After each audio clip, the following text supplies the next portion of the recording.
Радо, ела тук за малко. Какво става? Как си? Благодаря ти, че попита.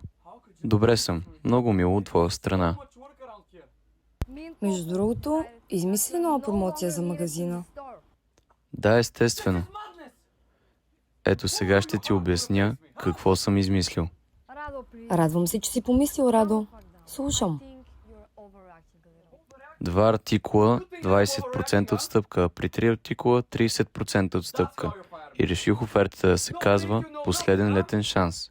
Как ти звучи? Съгласна ли си? Звучи страхотно.